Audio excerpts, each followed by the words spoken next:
आज हम लोग एस ब्लॉक मेटल्स के बारे में पढ़ेंगे। इससे पहले हम लोगों ने हाइड्रोजन एंड इट्स एलिमेंट्स पढ़ा था, जो कि मोर और लेस 1A का ही मेंबर है। हालांकि बहुत सारे पीरियोडिक टेबल में 1A में नहीं लिखा जाता है, लेकिन ज्यादातर पीरियोडिक टेबल ये एक्सेप्ट करता है कि इसको 1A में रखना चाहिए because of outermost electronic configuration 1s1। Anyway, आज हम लोग बाकी सभी जो एस ब्लॉक का एलिमेंट्स है, एस ब्लॉक मेटल्स है, lithium, sodium, potassium and sodium, potassium, rubidium, caesium and then beryllium, magnesium, calcium, strontium, barium, इन सब के बारे में पढ़ेंगे। तो इस ब्लॉक मेटल्स को दो पार्ट में डिवाइड किया जाता है। पहला है फर्स्ट ए मेटल और दूसरा है second a metal. First a metal की बात करें तो हमारे पास होता है लिथियम, सोडियम, पोटेशियम, रुबिडियम और सीजियम। फ्रांसियम को हम लोग स्टडी नहीं करेंगे बिकॉज फ्रांसियम एक रेडियोएक्टिव एलिमेंट है और रेडियोएक्टिव एलिमेंट स्टेबल नहीं होता है, इसलिए उसका केमिस्ट्री स्टडी नहीं किया जाता है।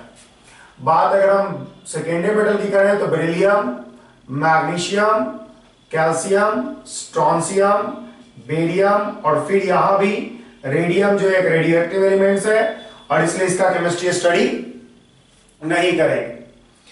इन सभी मेटल को बोला जाता है अल्कली मेटल। इन सभी मेटल को बोला जाता है अल्कली मेटल बिकॉज ये सब का जो हाइड्रोक्साइड होता है वो अल्कलाइन नेचर का होता है, बेसिक नेचर का होता है। बात अगर हम इन सभी करें तो इन सब को एक्सेप्ट बेरिलियम जो है, magnesium, calcium, strontium and barium are called alkaline earth metal because इन सब का भी हाइड्रोक्साइड अल्कलाइन नेचर का होता है, एज वेल एज ये सभी एलिमेंट जो होता है अर्थ क्रस्ट में ज्यादा पाया जाता है, इसलिए इसको अल्कलाइन अर्थ मेटल नाम दिया गया है, जबकि इसका नाम अल्कली मेटल दिया जाता है। दोनों का हाइड्रोक्साइड क्या होगा, बेसिक नेचर का होगा, इसीलिए नाम पड़ा हुआ है अल्कली मेटल है, alkaline earth metal. Further earth crust में बहुत ज्यादा पाए जाने के कारण क्या होगा, इन सब का नाम उसका नाम अल्कलाइन अर्थ मेटल दिया गया है। बात अगर हम लिथियम बेरिलियम की करें तो लिथियम बेरिलियम का जो प्रॉपर्टीज है, properties are different from other elements या other metals of respective group. जो ग्रुप में है, जैसे लिथियम जो होगा वो डिफर करेगा in property of sodium, potassium, rubidium, caesium slightly, और बेरिलियम भी डिफर करेगा in properties from magnesium, calcium, strontium and barium. Actual में अगर आप जानोगे तो डायगोनल रिलेशनशिप आप पढ़े होगे आप पीरियोडिक टेबल में। लिथियम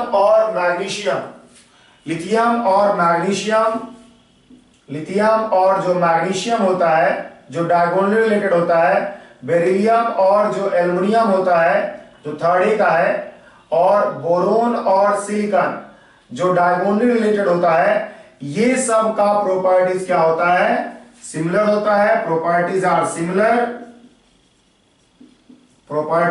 सिमिलर जो कि डायगोनल पोजीशन पे in periodic table, and it is called diagonal relationship.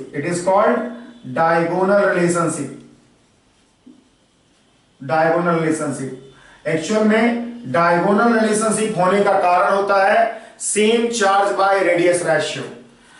Diagonal relationship is due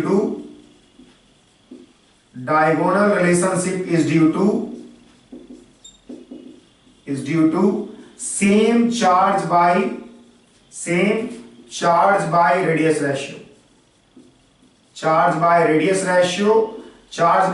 ratio एक इंपॉर्टेंट कैरेक्टरिस्टिक है जिस पे बहुत सारा प्रॉपर्टीज डिपेंड करता है, और इसलिए अगर इन दोनों एलिमेंट्स का, लिथियम मैग्नीशियम की बात करें, बेरिलियम एल्युमिनियम की बात करें, बोरोन सिलिकॉन की बात करें, तो इन सब का charge by radius ratio same होता है और इसलिए प्रॉपर्टीज आइडेंटिकल होता है। आप बोरोन सिलिकॉन को कह सकते हो कि डायगोनल रिलेशनशिप कम भी होता है बिकॉज वहां पे थोड़ा कम सिमिलरिटीज है, लेकिन कुछ सिमिलरिटीज वहां भी है। ठीक है, तो फर्स्ट एलिमेंट लिथियम और बेरिलियम का प्रॉपर्टीज डिफर करता है। गौर कीजिएगा कि सेकेंड मेटल में बेरिलियम को हम लोग अल्कलाइन अर्थ मेटल नहीं कहते, बिकॉज बेरिलियम बहुत रेयर होता है, अर्थ क्रस्ट में बहुत कम पाया जाता है। रेडियम को नहीं कहेंगे बिकॉज ये रेडिएक्टिव है। फ्रांसियम को भी अल्कली मेटल नहीं कहेंगे, लिथियम से सीजियम तक कहेंगे अल्कली मेटल। तो ये जो है इंट्रोडक्शन है कि हम लोग को फर्स्ट मेटल और सेकेंड मेटल को इस चैप्टर में पढ़ना है। तो हम लोग बारी बारी से फर्स्ट और सेकेंड मेटल को स्टडी शुरू करेंगे। तो सबसे पहले हम लोग पढ़ेंगे अब फर्स्ट ए मेटल का स्टडी। तो देखिए फर्स्ट ए मेटल, ठीक है। फर्स्ट ए मेटल मतलब अगर हम लिखना चाहें इसको दोबारा तो आप समझ सकते हो कि लिथियम है, सोडियम है, पोटेशियम है, रुबिडियम है, सीजियम है। इन्हीं सब के बारे में स्टडी करेंगे हम लोग। फ्रांसियम के बारे में स्टडी नहीं किया जाएगा बिकॉज रेडिएक्टिव है, ठीक है। तो अगर हम जनरल प्रॉपर्टीज की बात करें तो जनरल कैरेक्टरिस्टिक, जनरल प्रॉपर्टीज की बात करें, जनरल प्रॉपर्टीज की बात करें तो पहला आउटर मोस्ट इलेक्ट्रॉनिक कॉन्फ़िगरेशन क्या होगा? आउटर मोस्ट इलेक्ट्रॉनिक कॉन्फ़िगरेशन सभी के केस में यही होगा 1s1, मतलब sorry ns1, not 1s1, ns1। Lithium की बात करें 2s1, सोडियम की बात करें तो आप गौर करोगे आउटर लिख रहे हैं 2s1, 3s1, 4s1, 5s1, 6s1, इस तरह से जो होगा सबका आउटर मोस्ट इलेक्ट्रॉनिक कॉन्फ़िगरेशन क्या होगा? 1 होगा। और due to presence of one electron, due to presence of one electron, they are metals and they have weak metallic bonding. They have weak metallic bonding. Valence electron जितना कम होता है metallic bonding का extent उतना ही कम होता है। तो valence electron सबसे कम है तो मेटालिक बॉन्डिंग वीक होगा। दूसरा पॉइंट है ionization energy. Ionization energy weak होता है, आयोनाइजेशन एनर्जी कम होता है, वीक बोलना अच्छा नहीं है, आयोनाइजेशन एनर्जी कम होता है और इसलिए इलेक्ट्रॉन आसानी से लूज करेगा और इसीलिए first metal, alkali metal are strongly metallic, ठीक है। They have low ionization energy and ionization energy क्या होगा? Decreases downward. आयोनाइजेशन एनर्जी होगा डिक्रीजेस डाउनवर्ड। आयोनाइजेशन नीचे की तरफ क्या होगा? घटेगा due to increment in size, due to increment in size. Size बढ़ने के कारण क्या होगा? आयोनाइजेशन एनर्जी नीचे की तरफ क्या होगा? घटेगा। तीसरा पॉइंट होगा, दूसरा हमने आयोनाइजेशन एनर्जी देख लिया। तीसरा पॉइंट होगा एटॉमिक रेडियस और आयनिक रेडियस और your and ionic radius. Atomic radius और आयनिक रेडियस क्या होगा? नीचे की तरफ बढ़ेगा बिकॉज जैसे जैसे नीचे की तरफ जा रहे हो एक्स्ट्रा सेल ऐड हो रहा है और एक्स्ट्रा सेल ऐड होने के कारण क्या होगा? एटॉमिक रेडियस बढ़ेगा। एटॉमिक रेडियस और आयनिक रेडियस दोनों, ionic radius increases downward, increases downward, नीचे की तरफ बढ़ेगा, increases downward due to increment in, due to addition of extra shell, addition of extra shell in each step. हर step में क्या होगा? एक एक्स्ट्रा सेल ऐड होगा जिसके कारण से एटॉमिक रेडियस और आयनिक रेडियस बढ़ेगा। एक और बात है कि रेडियस ऑफ एटम जो होगा यहां पर ग्रेटर होगा रेडियस ऑफ कैटायन से, और ये चीज आपको पीरियोडिक टेबल में बताया गया था कि रेडियस ऑफ कैटायन कम होगा क्योंकि इफेक्टिव न्यूक्लियर चार्ज क्या होगा? ज्यादा हो जाएगा। बात अगर हम जेड इफेक्टिव की करें तो जेड इफेक्टिव होता है जेड माइनस सिग्मा, और सिग्मा नंबर ऑफ इलेक्ट्रॉन पे डिपेंड करता है। कैटायन अगर आप बनाते हो तो जेड तो फिक्स है लेकिन इलेक्ट्रॉन घटा रहे हो, जब इलेक्ट्रॉन घटाओगे तो सिग्मा भी घटेगा, सिग्मा घटेगा तो क्या होगा?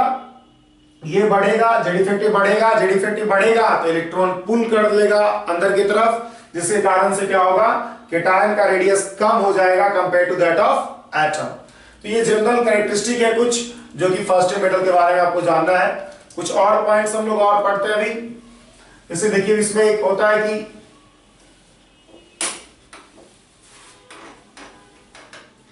फर्स्ट मेटल जो होता है,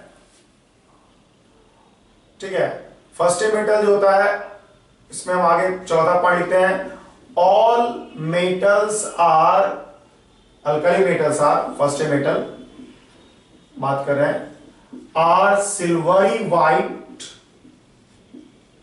silvery white soft metal. Soft metal जो होगा ड्यू टू, सॉफ्ट मेटल का कारण होगा due to weak metallic bonding, weak metallic bonding, ठीक है। हाईली रिएक्टिव, हाईली रिएक्टिव होगा, highly reactive metals, and hence tarnishes, tarnish मतलब ये धुंधला हो जाएगा, tarnishes in presence of air and moisture, in presence of air and moisture due to oxide and hydroxide formation, due to oxide and hydroxide formation, hydroxide और hydroxide, oxide और hydroxide formation के कारण तुरंत टार्निश हो जाएगा, और इसलिए क्या किया जाता है, रिएक्शन बहुत जल्दी कर लेता है, इसलिए क्या होता है, so such metals, alkali metals are kept in, alkali metals are kept in kerosene, kerosene. कुछ हमने कहा कि सॉफ्ट मेटल होता है, सोडियम वगैरह इतना सॉफ्ट होता है कि आप नाइफ से उसको कट कर सकते हो, ठीक है। पांचवा पॉइंट बात करें तो melting point are low due to weak metallic bonding, due to weak metallic bonding, metallic bonding कम होने के कारण मेल्टिंग पॉइंट लो होता है। छठा, डेंसिटी जो होगा क्या होगा, लो होगा, डेंसिटी लो होगा due to large atomic size, large atomic size, atomic size ज्यादा होने के कारण, एटॉमिक साइज ज्यादा होने के कारण क्या होगा, डेंसिटी कम होगा। एटॉमिक साइज ज्यादा होगा, जान लीजिए कि रेस्पेक्टिव पीरियड में आप रेडी टेबल पढ़े होंगे तो रेस्पेक्टिव पीरियड में एटॉमिक साइज सबसे ज्यादा होता है अल्कली मेटल का है। अगर हम नोबेल गैस का वंडर वाल रेडियस कंसीडर ना करें तो सबसे ज्यादा होता है अल्कली मेटल का है, क्योंकि एटॉमिक रेडियस इधर बढ़ता है और नीचे की तरफ बढ़ता है, तो सबसे ज्यादा रेडियस होगा अल्कली मेटल का ही होगा। और इससे आप देख सकते हो कि अल्कली मेटल का साइज ज्यादा हो जाएगा, इसके कारण से डेंसिटी कम होगा। ऑल्सो डेंसिटी क्या होगा, नीचे की तरफ बढ़ता है, density increases downward, increases downward in general, with exception है यहाँ पे लिथियम, उसके बाद होता है पोटेशियम, उसके बाद होता है सोडियम, उसके बाद होता है रुबिडियम, उसके बाद होता है सीजियम। यहाँ पे आप देखोगे ऑर्डर जो है थोड़ा चेंज हो गया है, तो डेंसिटी नीचे की तरफ बढ़ता है। अगला पॉइंट है कि अल्कली मेटल जो होगा फ्लेम कलरेशन देता है, अल्कली मेटल फ्लेम कलरेशन देता है, और ये एक इंपॉर्टेंट कैरेक्टरिस्टिक होता है अल्कली मेटल्स का। अल्कली मेटल को डिटेक्ट करने का सबसे आसान तरीका होता है, alkali metals give characteristics colour in Bunsen burner flame,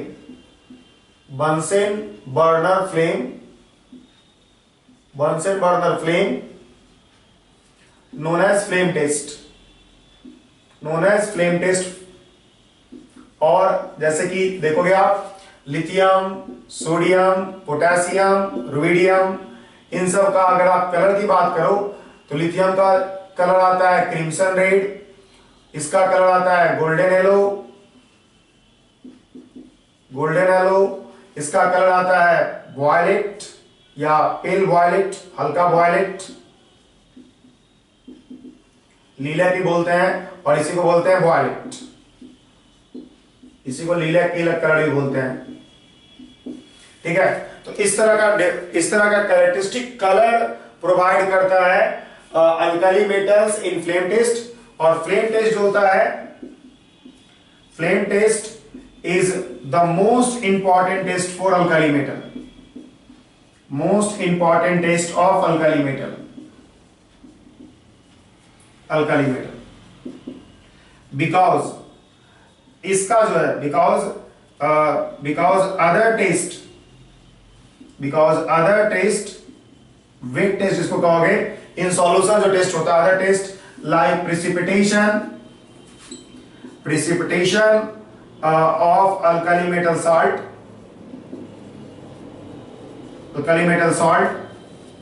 and replacement of alkali metal, the substitution of alkali metal. Alkali metals are not possible because क्यों? Because अल्कली मेटल जो होगा, जो प्रेसिपिटेट हम बोल रहे हैं, प्रेसिपिटेट का भी अल्कली मेटल का होता है, बिकॉज ऑल अल्कली मेटल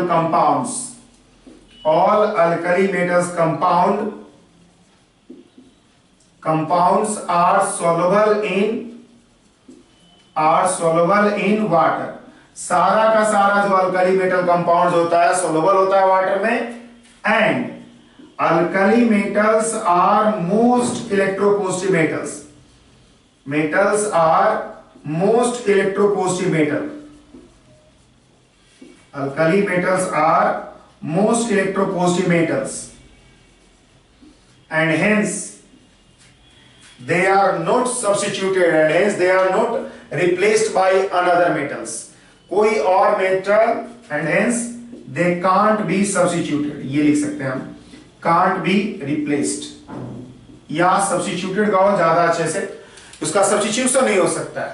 आप जब सॉल्ट एनालिसिस पढ़ोगे तो बताया जाएगा टेस्ट, तो एक तो ड्राई टेस्ट है जो फ्लेम टेस्ट का एक पार्ट हुआ, और भी तरह का ड्राई टेस्ट होगा, और वेट टेस्ट में क्या होता है, प्रेसिपिटेशन कराया जाता है या सब्स्टिट्यूशन करा के मेटल को ऑब्टेन किया जा सकता है। इस तरह का दोनों टेस्ट पॉसिबल नहीं है, बिकॉज अल्कली मेटल का कोई भी कंपाउंड क्या होता है, सोलुबल, मतलब इनसोलुबल नहीं होता है, सारा कंपाउंड सोलुबल ही होगा, तो प्रेसिपिटेट नहीं बनेगा। अल्कली मेटल्स खुद ज्यादा इलेक्ट्रोपॉजिटिव है, तो इसलिए अदर कोई मेटल इसको रिप्लेस कर दे, सब्स्टिट्यूट कर दे, ये पॉसिबल नहीं है। तो इसलिए अल्कली मेटल्स को पहचानने का सबसे अच्छा तरीका है फ्लेम टेस्ट, तो फ्लेम टेस्ट देता है। अगला पॉइंट अगर हम बात करें अब हाइड्रेटेड रेडियस, हाइड्रेशन का, ठीक है, तो 8वां पॉइंट अगर हम हाइड्रेशन इफेक्ट की बात करें, हाइड्रेशन ऑफ अल्कली मेटल की बात करें, तो आप जानते हो कि डेल्टा एच हाइड्रेशन कहने का मतलब है extent of hydration Q plus by R plus पे डिपेंड करता है, ठीक है। तो अगर हम बात करें आयनिक साइज का, तो आयनिक साइज आप जान रहे हो कि लिथियम प्लस का सबसे कम है, उसके बाद सोडियम प्लस सबसे ज्यादा होगा, पोटेशियम प्लस से ज्यादा होगा, रुबिडियम प्लस से ज्यादा होगा सीजियम प्लस। तो अगर हम बात करें डिग्री ऑफ हाइड्रेशन का, तो सबसे ज्यादा कौन हाइड्रेशन होगा, सबसे ज्यादा हाइड्रेशन होगा लिथियम का, उसके बाद सोडियम का, उसके बाद पोटेशियम का, उसके बाद रुबिडियम का, उसके बाद सीजियम का, ठीक है। क्योंकि रेडियस के इनवर्सली पोजीशन है, चार्ज तो सब पे सेम ही है, तो रेडियस के इनवर्सली पोजीशन हो गया। अब देखिए, in water hydrated radius is considered, गौर कीजिएगा, कहीं भी अगर वाटर में अगर बात की जाए तो हाइड्रेटेड रेडियस इज कंसीडर्ड। और हाइड्रेटेड रेडियस क्या होता है हम आपको समझाते हैं। जैसे लिथियम प्लस के बारे में हम बोल रहे हैं कि ये ज्यादा हाइड्रेशन हो रहा है, इसका हाइड्रेशन होने का मतलब होता है कि इसको वाटर मॉलिक्यूल बहुत ज्यादा लेयर तक इसको क्या किया हुआ है, इसको बॉन्डेड है, वाटर मॉलिक्यूल है, इन सभी जगह आप समझ लो कि वाटर मॉलिक्यूल है, ठीक है। ये सभी जगह जो है वाटर मॉलिक्यूल है, तो वाटर मॉलिक्यूल सभी जगह जुड़ा हुआ है, ठीक है। बात अगर हम सीजियम प्लस की करें तो सीजियम प्लस में क्या होगा, वाटर मॉलिक्यूल कम जुड़ा रहेगा, बिकॉज सीजियम का हाइड्रेशन कम हो रहा है। तो अगर हम हाइड्रेटेड रेडियस की बात करें तो हाइड्रेटेड रेडियस जो होता है यहां से लेके मेटल न्यूक्लियस जो सेंटर होगा मेटल के टाइम का, वहां से लेकर के आउटर जो वाटर मॉलिक्यूल है जो हाइड्रेटेड है इसके साथ, वहां तक का रेडियस कंसीडर करते हैं। तो अगर हम हाइड्रेटेड रेडियस की बात करें, ऑर्डर ऑफ हाइड्रेटेड रेडियस की बात करें, अगर हम order of radius in aqueous solution की अगर हम बात करें, तो सबसे ज्यादा हो जाएगा साइज लिथियम प्लस एक्वस का, उसके बाद उल्टा आप रेडियस, चूंकि हाइड्रेटेड रेडियस ज्यादा हाइड्रेशन होगा, हाइड्रेटेड ज्यादा हो जाएगा आरबी प्लस एक्वस और सीएस प्लस एक्वस। ठीक है, तो वाटर में हाइड्रेटेड रेडियस कंसीडर करते हैं, और जब हाइड्रेटेड रेडियस कंसीडर करोगे आप, तो आप देख सकते हो कि लिथियम प्लस का रेडियस सबसे ज्यादा हो जाएगा। और रेडियस ज्यादा होने का मतलब है, अगर रेडियस ज्यादा हो रहा है इसका मतलब है कि उसका जो कह सकते हो कि आयनिक मोबिलिटी है, आयनिक मोबिलिटी जो होगा वो क्या होगा, इनवर्सली प्रोपोर्शनल टू रेडियस होता है। आप गौर करोगे, आयनिक कंडक्टिविटी या आयनिक मोबिलिटी, आयनिक मोबिलिटी का मतलब आयनिक मोबिलिटी जितना ज्यादा होगा कंडक्टिव नेचर उतना ही ज्यादा होगा। तो रेडियस अगर बड़ा है तो उसको मूव करना अंडर ए पोटेंशियल डिफरेंस क्या होगा, मुश्किल होगा। तो अगर रेडियस छोटा है, सीजियम प्लस एक्वस का रेडियस छोटा है, इसलिए आयनिक मोबिलिटी, इसलिए अगर हम बात करें कि आयनिक कंडक्टिविटी का ऑर्डर अगर हम बात करें, आयनिक कंडक्टिविटी ऑर्डर, तो लिथियम प्लस एक्वस का सबसे कम होगा, उससे ज्यादा होगा सोडियम प्लस एक्वस, उससे ज्यादा होगा पोटेशियम प्लस एक्वस, उससे ज्यादा होगा रुबिडियम प्लस एक्वस, और सबसे ज्यादा हो जाएगा सीजियम प्लस एक्वस। तो सिंस हम लोग एक्वस सॉल्यूशन में हाइड्रेटेड रेडियस की बात करते हैं, और हाइड्रेटेड रेडियस जो होगा सीजियम प्लस का सबसे कम होता है, मतलब सीजियम प्लस एक तरह से एक्वस सबसे छोटा है, और जब सबसे छोटा आयन है तो आसानी से मूवमेंट होगा, और जब आसानी से मूवमेंट होगा तो वो ज्यादा कंडक्टिविटी शो करेगा। अगर हम यही केस अगर आपको मोल्टेन स्टेट में देते, तो मोल्टेन स्टेट में क्या होता, lithium will be the most conductive ion, because lithium का साइज वहां पे सबसे छोटा होता। बात समझना, एक्वस सॉल्यूशन में हाइड्रेटेड रेडियस कंसीडर किया जाता है। ये पूरा जो हमने शेडिंग किया है वो वाटर मॉलिक्यूल का हाइड्रेशन दिखा रहा है लिथियम प्लस आयन के साथ। तो ज्यादा वाटर मॉलिक्यूल अगर हाइड्रेशन में है तो क्या होगा, कंडक्टिव नेचर कम हो जाएगा, बिकॉज वो साइज बड़ा हो जाएगा, बल्कि आयन हो जाएगा, मूवमेंट बहुत मुश्किल होगा। तो ये सब जनरल प्रॉपर्टीज है अल्कली मेटल का, जिसको कि आपको जानना है, समझना है।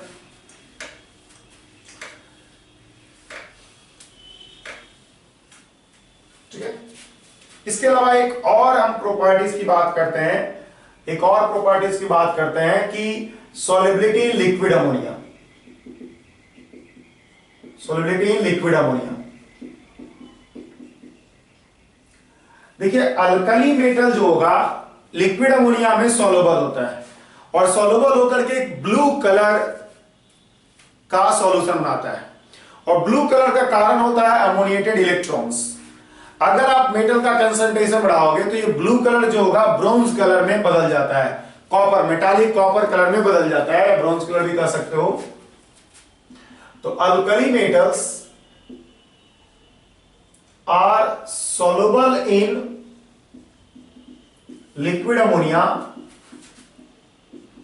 producing blue color solution. If concentration of alkali metal is increased,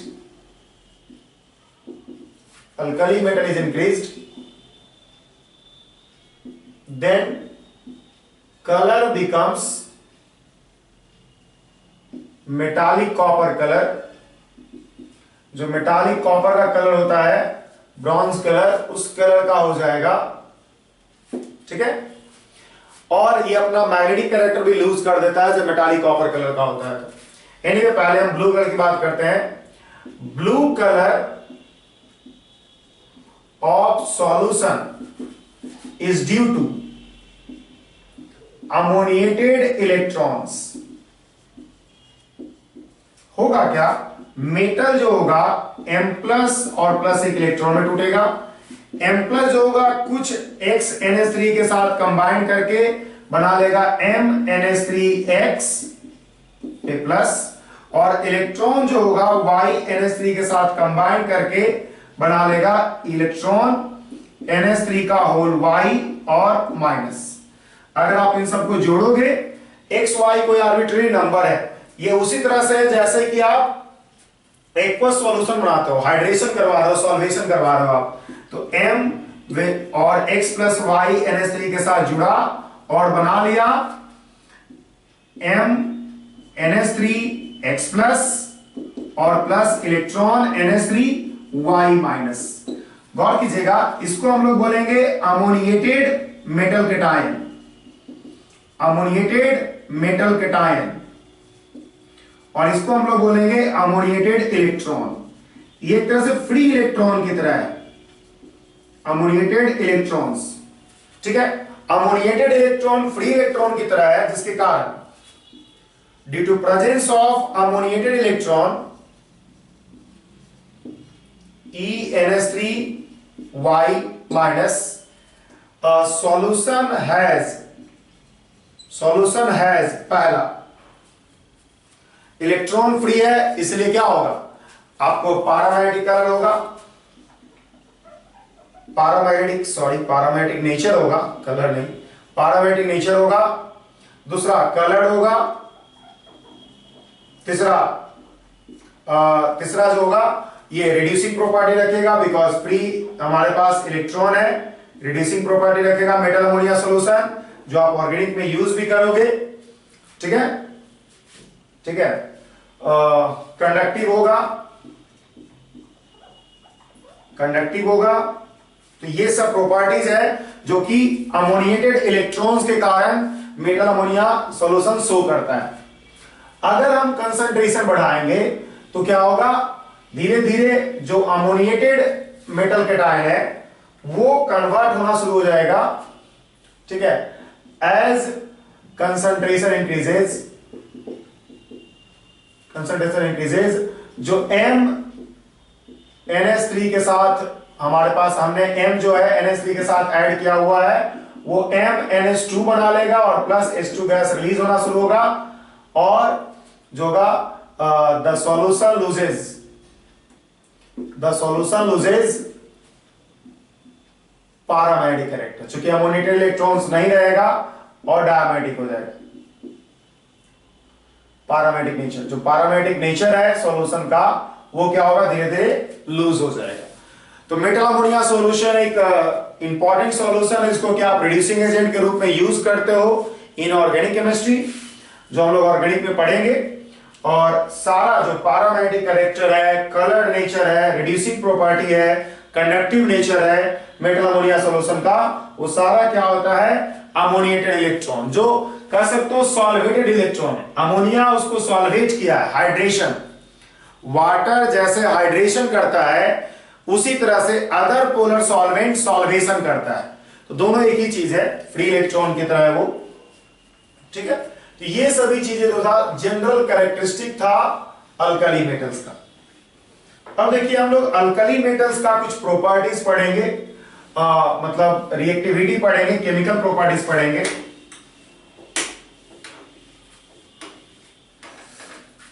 हम लोग अब पढ़ना शुरू करने जा रहे हैं chemical properties of alkali metal. Chemical properties of alkali metal.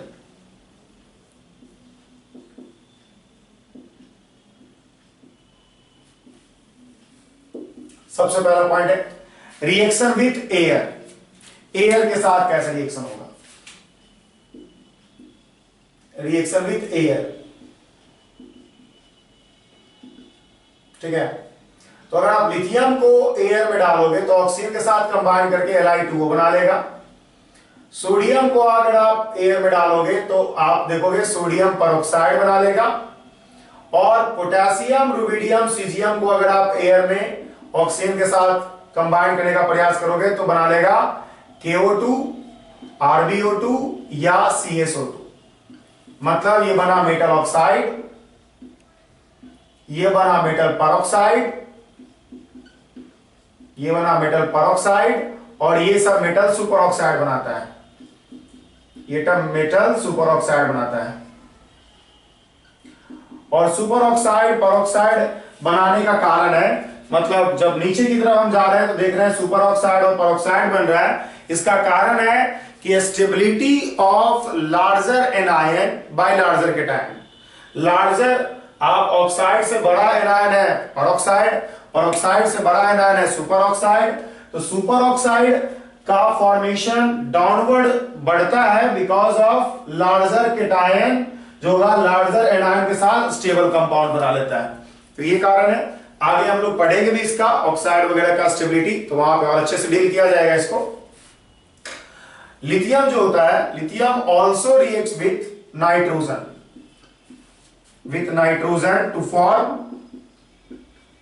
To form lithium nitride. Lithium nitride बना लेता है नाइट्रोजन के साथ कंबाइन करके। बाकी सभी जो मेटल है नाइट्रोजन के साथ नॉर्मल कंडीशन में रिएक्शन नहीं करेगा, Li3n, ठीक है। 3Li हाफ N2 को रिएक्शन करवाओगे तो Li3n बन जाएगा यहां पर, ठीक है। रिएक्शन विद एयर यही है। दूसरा पॉइंट है रिएक्शन विद वाटर। दूसरा है रिएक्शन विद वाटर।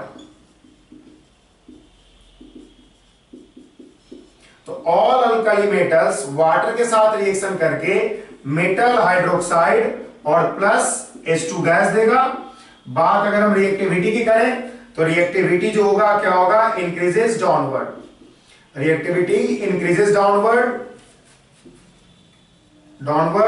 और आप देखोगे कि लिथियम का रिएक्शन वाटर के साथ स्मूथली होगा, सोडियम का थोड़ा सा विग्रसली होगा। अगर आप पोटेशियम, रुबिडियम, सीजियम की बात करो वाटर के साथ रिएक्शन, तो बहुत ज्यादा एक्सप्लोजन के साथ रिएक्शन होगा, ठीक है, increases downward. And potassium, rubidium, cesium reacts with water with explosion। Explosion के साथ वाटर में के साथ रिएक्शन करता है अगर हम पोटेशियम, रुबिडियम और सीजियम की बात करें, ठीक है। तो वाटर के साथ इस तरह से रिएक्शन होगा। अगला पॉइंट है हाइड्रोजन के साथ रिएक्शन। तो सारा मेटल जो है अराउंड 500 डिग्री सेल्सियस क्या करता है, हाइड्रोजन के साथ रिएक्शन करके मेटल हाइड्राइड बनाता है। दूसरा पॉइंट है reaction with hydrogen. All metal hydrogen के साथ कंबाइन करके MH बनाएगा एट 673 केल्विन अराउंड, लेकिन लिथियम जो होगा, लिथियम एट 123 केल्विन, मतलब 1000 केल्विन के करीब जो होगा लिथियम रिएक्शन करेगा। जो MH होगा वो आयनिक होगा, आयनिक हाइड्राइड्स होगा, जो कि जिसमें कि M प्लस और H माइनस के फॉर्म में होगा, जबकि लिथियम हाइड्राइड हैज सिग्निफिकेंट लिख सकते हैं, significant covalent character. Lithium hydride के पास सफिशिएंट जो होगा सिग्निफिकेंट कोवलेंट कैरेक्टर होगा, ठीक है।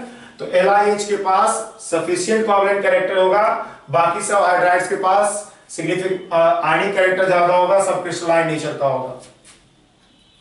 चौथा बात करें अगर हम रिएक्शन विद हैलोजन,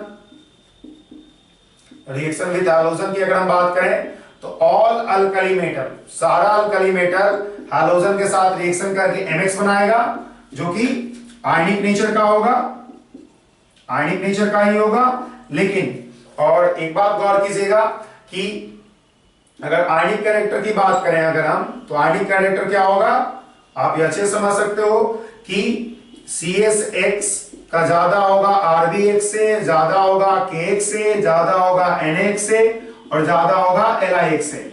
इसका कारण ये है बिकॉज मेटालिक कैरेक्टर बढ़ रहा है। अगर हम फिर मेटल को फिक्स करके अगर हम फ्लोराइड, ब्रोमाइड, क्लोराइड की बात करें तो क्या होगा, सबसे ज्यादा आयनिक कैरेक्टर होगा इसका MF का, because fluoride is the most, fluorine is the most electronegative element.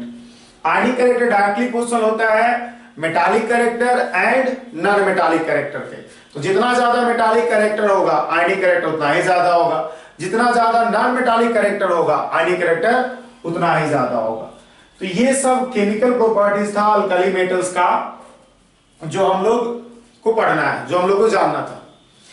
अब देखिए इसके अलावा आप यूज ऑफ अल्कली मेटल हम लोग देख लेते हैं कि क्या यूज होगा अल्कली मेटल्स का। लोग यूज ऑफ अल्कली मेटल देखते हैं।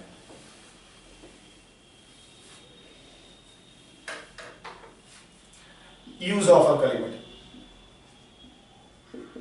अल्कली मेटल के यूज की बात अगर हम करें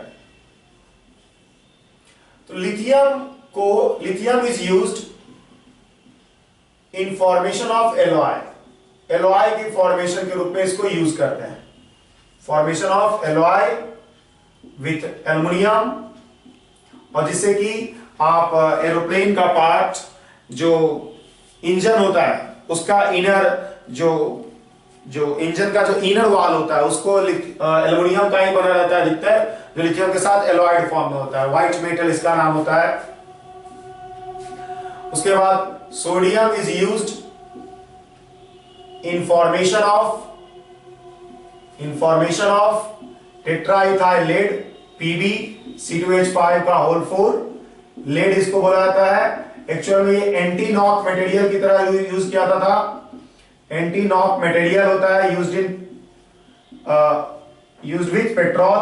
हालांकि अब जो है चूंकि लेड पॉल्यूशन होता है जिसके कारण से इसको अवॉइड कर दिया गया है, ये यूज नहीं किया जाता है। एंटी नॉकिंग मटेरियल मतलब होता है ऐसा मटेरियल जिसको मिक्सअप करने से जो कंबसन हो फ्यूल का वो क्या हो, स्मूथली हो, ठीक है, इसलिए इसके लिए यूज किया जाता है।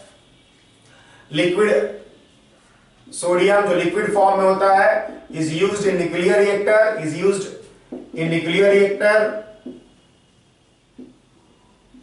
Reactor to slow down the neutron, fast neutron को स्लो डाउन करने के लिए यूज किया जाता है, ठीक है। Potassium is used in fertiliser, ठीक है। पोटेशियम जो है एक इंपॉर्टेंट जो होता है कंपोनेंट होता है फर्टिलाइजर का 3 इंपॉर्टेंट कंपोनेंट होता है, नाइट्रोजन, फास्फोरस एंड पोटेशियम। ये तीनों फर्टिलाइजर ग्रुप में यूज होता है। Is necessary for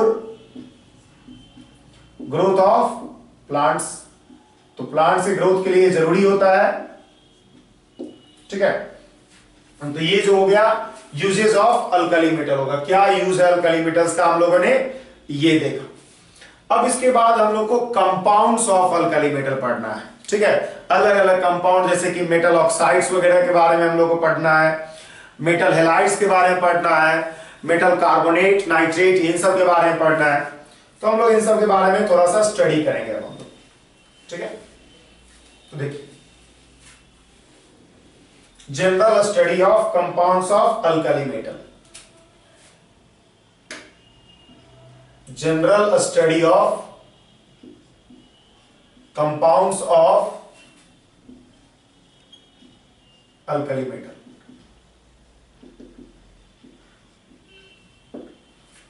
general study of compounds of alkali metal. तो देखिए सबसे पहले हम लोग क्या करेंगे, सबसे पहला पॉइंट ये होगा कि मेटल ऑक्साइड्स के बारे में पढ़ते हैं। देखिए मेटल लिथियम जो होता है, अभी आपको बताया गया कि ऑक्सीजन के साथ कंबाइन करके, लिथियम जो होगा ऑक्सीजन के साथ कंबाइन करके मेटल ऑक्साइड बनाएगा, Li2O बनाएगा। सोडियम जो होता है ऑक्सीजन के साथ कंबाइन करके Na2O2 बनाता है, परऑक्साइड बनाएगा। और पोटेशियम, रुबिडियम, अगर हम सीजियम की बात करें तो ये सब ऑक्साइड के साथ कंबाइन करके MO2 बनाया। M यहां पर पोटेशियम, रुबिडियम, सीजियम है। ये परऑक्साइड है, ये ऑक्साइड है और ये सुपर ऑक्साइड है, ठीक है।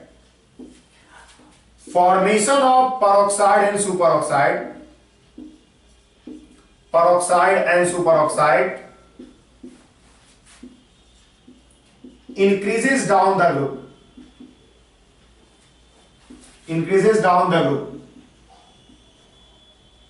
due to a stabilization of compound formed by larger cation and larger anion, due to stabilization of compounds formed by larger cation and larger anion, larger cation और larger anion के बीच में जो compound बनता है वह स्टेबल होता है, और जिसके कारण से क्या होगा, परऑक्साइड सुपर ऑक्साइड नीचे फॉर्म करेगा। एक्चुअल में अल्कली मेटल ही एक ऐसा मेटल होता है जो सुपर ऑक्साइड का फॉर्मेशन करता है। कारण इसका यह है कि जो चार्ज डेंसिटी है ऑन अल्कली मेटल, चार्ज क्या होता है, चार्ज ऑफ अल्कली मेटल पे क्या होता है, इज लेस, क्योंकि अल्कली मेटल क्या होता है, M+ बनाता है, M+ फॉर्मेशन करता है, तो M+ बनाएगा तो चार्ज क्या होगा, अल्कली मेटल पे लेस होगा। और radius, atomic volume of alkali metal is high, atomic volume of alkali metal is high, ठीक है, बिकॉज रेडियस बड़ा होता है। अभी हमने पढ़ा कि एटॉमिक साइज होता है अल्कली मेटल्स का सबसे हाईएस्ट होता है इन रेस्पेक्टिव पीरियड। तो इसके कारण से क्या होगा, charge density on alkali metal is low, charge density जो होता है अल्कली मेटल पे लो होता है, ठीक है। अब देखिए, इसी की मदद से हम आपको समझाएं कैसे सुपर ऑक्साइड और परऑक्साइड बन रहा है एज वी मूव डाउन। तो जब ऑक्साइड कंबाइन करने आएगा मेटल प्लस की तरफ, ऑक्साइड कंबाइन करने की तरफ आएगा, तो इसका जो लेस चार्ज डेंसिटी है, M+ का चार्ज डेंसिटी जो कम है, लेस चार्ज डेंसिटी है, वो क्या करेगा, जैसे जैसे आप नीचे जाओगे चार्ज डेंसिटी और क्या होगा, घटेगा। नीचे की तरफ जाओगे तो चार्ज डेंसिटी, नीचे की तरफ जाओगे तो साइज बढ़ेगा, तो चार्ज डेंसिटी और घटेगा। तो less charge density as we move down, ठीक है। तो ऑक्साइड जो होगा बहुत धीरे धीरे पुल होगा इधर, तो क्या होगा, दो ऑक्साइड जब धीरे धीरे पुल होगा तो दो ऑक्साइड आपस में तब तक कंबाइन कर करके क्या दे देगा, परऑक्साइड बना लेगा, और परऑक्साइड बना लेगा, और तब जाकर के क्या होगा, पुल होगा, और मेटल प्लस के साथ कंबाइन करके मेटल परऑक्साइड बनाएगा। सेम तरीके से अगर आप और नीचे गए, यहां पे अगर M सोडियम रखा, पोटेशियम रखा, तो अगर हम और नीचे गए, M पोटेशियम रुबिडियम सीजियम सब किया, तो क्या होगा, जो M+ पे चार्ज डेंसिटी है और कम होगा, और इस केस में क्या होगा, दो परऑक्साइड आपस में कंबाइन करके फिर क्या करेगा, सुपर ऑक्साइड का फॉर्मेशन कर लेगा, और इसके साथ MO2 का फॉर्मेशन हो जाएगा। तो आप देख रहे हो कि जैसे जैसे हम नीचे जा रहे हैं, चार्ज डेंसिटी जो होगा अल्कली मेटल पे घटता जा रहा है। एक तो चार्ज डेंसिटी अल्कली मेटल का ऑलरेडी कम था, जिस कारण से ऑक्साइड इसके साथ कंबाइन करने का कम टेंडेंसी रखेगा, ये पुल कम करेगा बिकॉज इसके पास चार्ज डेंसिटी कम है। नीचे जाने पर चार्ज डेंसिटी और घटा, तब तक जब चार्ज डेंसिटी घटा तो ये और कम पुल करेगा, और जब कम पुल करेगा तो आपस में ऑक्साइड कंबाइन करके परऑक्साइड बना लिया, और फिर परऑक्साइड एक लार्जर एनायन हो जाएगा, लार्जर केटायन के साथ कंबाइन करके मोर स्टेबल प्रोडक्ट देगा। तो इस तरह से परऑक्साइड बना और ये सुपर ऑक्साइड बना। अगर ये दोनों कंबाइन किया आपस में तो मेटल ऑक्साइड बना। बात अगर हम इसकी करें तो ये डायमैग्नेटिक होगा, ऑक्साइड डायमैग्नेटिक होगा, ये भी डायमैग्नेटिक होगा, ठीक है, ये भी, और ये क्या होगा लेकिन पैरामैग्नेटिक होगा, बिकॉज इसके पास अनपेयर्ड इलेक्ट्रॉन है। आप आसानी से MOT के थ्रू देख सकते हो। पर ऑक्साइड के पास, ऑक्साइड खैर तो उसको डायमैग्नेटिक है ही, O2 - पे देखिए आप डायमैग्नेटिक होगा, नहीं अनपेयर्ड इलेक्ट्रॉन है, O2 - में आपके पास एक अनपेयर्ड इलेक्ट्रॉन होगा, इसलिए पैरामैग्नेटिक होगा। ये क्या होगा, कोई कलर नहीं होगा इसका, इसका भी कोई कलर नहीं होगा, इसका कलर होगा येलो कलर का होता है ये, ठीक है, येलो कलर होता है। तो ये कलर भी होगा, पैरामैग्नेटिक होता है तो कलर भी होता है अनपेयर्ड इलेक्ट्रॉन के कारण। तो परऑक्साइड सुपर ऑक्साइड जो होगा कलर भी होगा। अगर हम इन सब का रिएक्शन सोचे वाटर के साथ, तो अलग अलग ऑक्साइड जो होगा अलग अलग तरह का रिएक्शन करेगा। जैसे कि अगर आप मेटल ऑक्साइड जो होगा वाटर के साथ रिएक्शन करके मेटल हाइड्रोक्साइड प्रोवाइड करेगा, मेटल परऑक्साइड जो होगा वाटर के साथ रिएक्शन करके metal hydroxide plus H2O2 provide करेगा, मेटल सुपर ऑक्साइड वाटर के साथ रिएक्शन करके metal hydroxide plus H2O2 plus O2 provide करेगा। तो गौर कीजिएगा कि सुपर ऑक्साइड ही एक ऐसा स्पेसीज है जो कि peroxide as well as O2 दोनों प्रोवाइड करता है। ये हमने वाटर के साथ रिएक्टिविटी देखा। अगर हम किसी एसिड के साथ रिएक्शन कराएं, जैसे HCl के साथ रिएक्शन कराएं, तो MCl प्लस वाटर मिलेगा ऑक्साइड का, और ऑक्साइड को अगर हम एसिड के साथ रिएक्शन कराएं तो MCl प्लस पेरोक्साइड मिलेगा, और अगर हम सुपर ऑक्साइड को HCl के साथ रिएक्शन कराएं तो हम लोग को MCl plus H2O2 plus O2 मिलेगा। तो इस तरह से हमने देखा कि मेटल ऑक्साइड, मेटल पेरोक्साइड और मेटल सुपर ऑक्साइड किस तरह से HCl के साथ या वाटर के साथ रिएक्शन कर रहा है। ठीक है, अब देखिए जो मेटल हाइड्रोक्साइड फॉर्म होता है, अब मेटल हाइड्रोक्साइड की बात अगर करें तो मेटल हाइड्रोक्साइड जो होगा वो अल्कली मेटल का मेटल हाइड्रोक्साइड बहुत स्ट्रॉन्ग बेस होता है। मेटल हाइड्रोक्साइड की अगर हम बात करें तो alkali metals form strongly basic hydroxide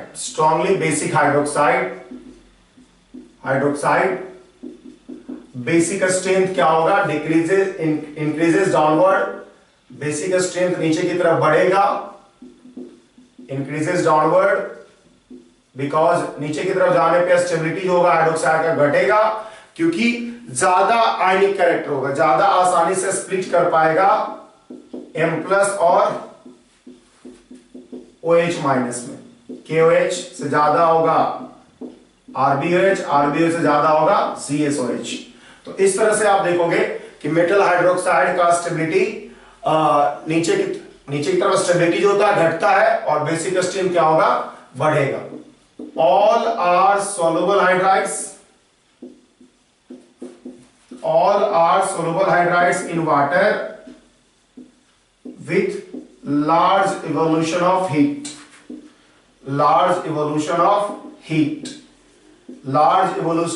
के साथ क्या होगा, सभी सोलुबल होगा, because due to high hydration energy, ज्यादा हाइड्रेशन एनर्जी होने के कारण सारा का सारा सोलुबल होगा और एनर्जी अच्छा खासा रिलीज करेगा, और सोलिबिलिटी जो होगा फिर नीचे की तरफ बढ़ेगा, बिकॉज नीचे की तरफ क्या होगा, आयनिक कैरेक्टर बढ़ रहा है।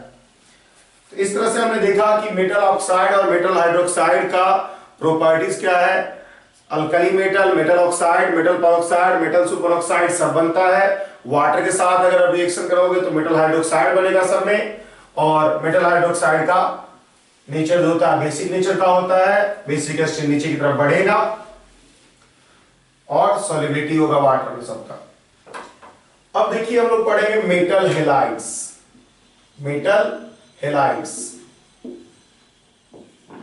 देखिए हर अल्कली मेटल X2 के साथ रिएक्शन करके MX प्लस मतलब MX प्रोवाइड करेगा। चलिए X यहां पे कुछ भी हो सकता है, फ्लोरीन, क्लोरीन, ब्रोमीन, आयोडीन।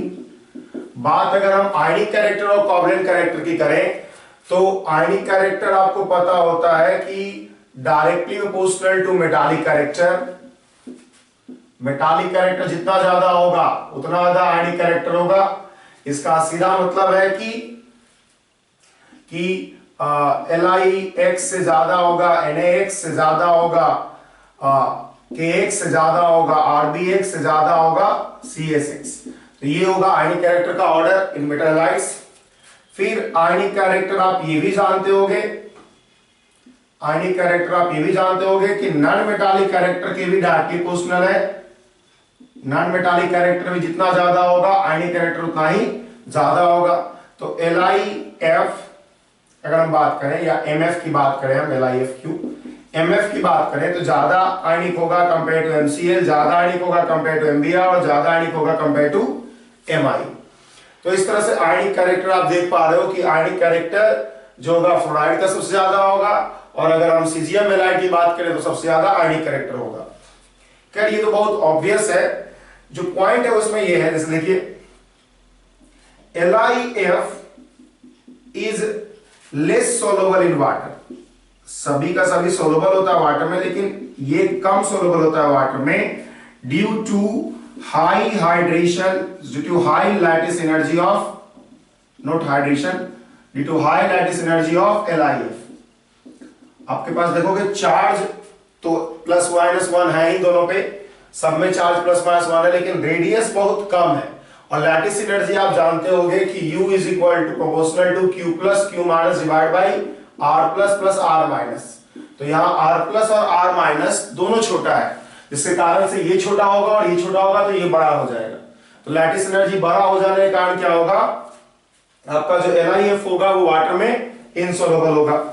अगर हम बात करें CSI is less soluble in water, ये भी कम सोल्युबल होता है वाटर में, in water due to less hydration enthalpy, not lattice energy ज्यादा है, हाइड्रेशन एंथैल्पी कम है, less hydration enthalpy of CSI का हाइड्रेशन एंथैल्पी कम है, जिसके कारण से सॉल्युबिलिटी इन वाटर कम फेवर होगा।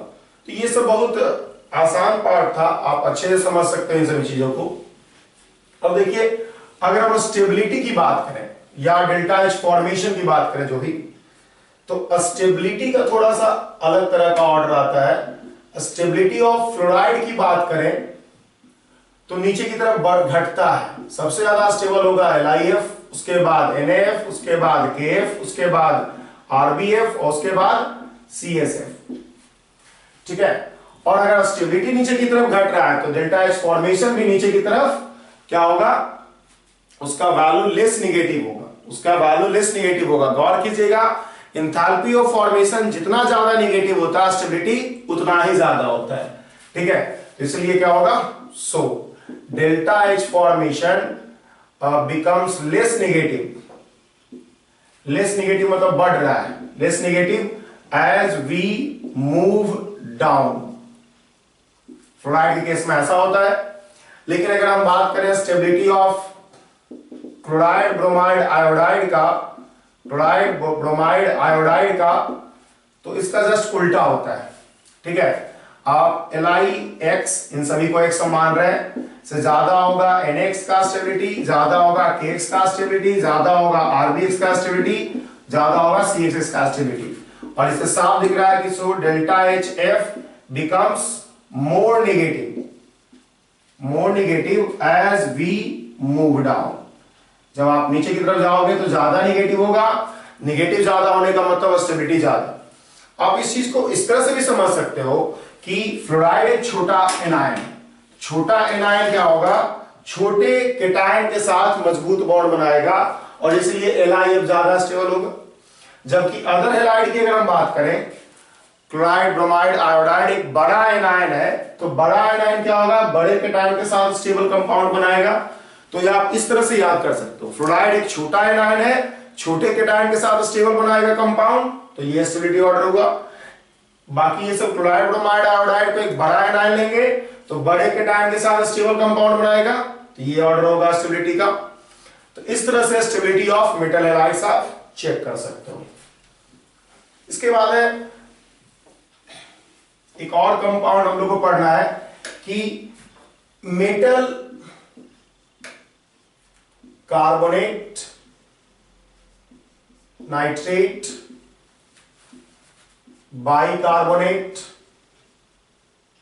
सल्फेट, ये सब एक्चुअल में ये सब ऑक्सी एसिड्स का एनायन के थ्रू क्या हो रहा है, मेटल कंपाउंड फॉर्मेशन हो रहा है, ठीक है। तो आप आसानी से सबको फॉर्म कर सकते हो। मेटल को आप अगर H2CO3 के साथ रिएक्शन कराओगे, M2CO3 plus H2 gas release होगा।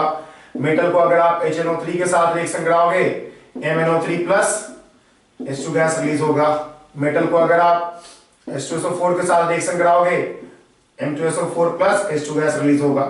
तो फॉर्मेशन बहुत इजी है, फॉर्मेशन कोई दिक्कत ही नहीं है।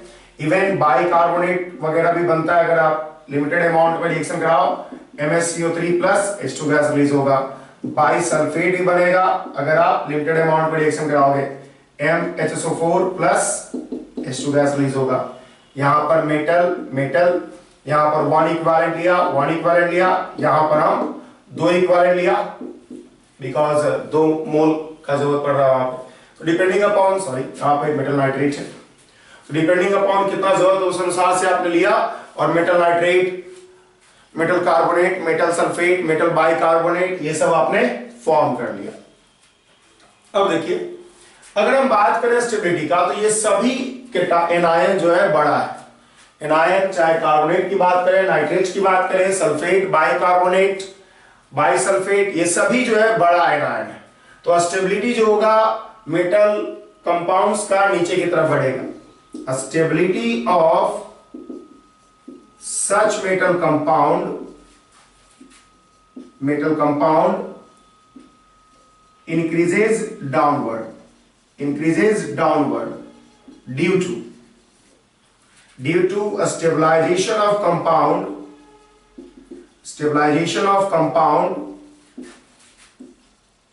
formed by larger cation and larger cation और larger anion के बीच में जो कंपाउंड फॉर्म करता है वो स्टेबल होगा, और जब फॉर्म जो कर रहा है वो स्टेबल है, इसलिए क्या होगा, कंपाउंड का फॉर्मेशन अच्छे से होगा, स्टेबिलिटी गेन करेगा। ठीक है, इसी के आधार पे आप देखोगे कि स्टेबिलिटी ऑर्डर के आधार पे आप देखोगे, थर्मल स्टेबिलिटी आप पढ़े भी होगे पहले भी, स्टिचियोमेट्री में हमने पढ़ाया है कि भाई अगर आप Li2CO3 को गर्म करते हो तो Li2O प्लस CO2 मिलता है, लेकिन अगर आप M2CO3 M बराबर आप सोडियम, पोटेशियम, रुबिडियम, सीजियम को गर्म करोगे तो आपको नहीं कुछ मिलने वाला, रिएक्शन नहीं होगा। मतलब metal carbonate of sodium, potassium, rubidium and caesium are stable.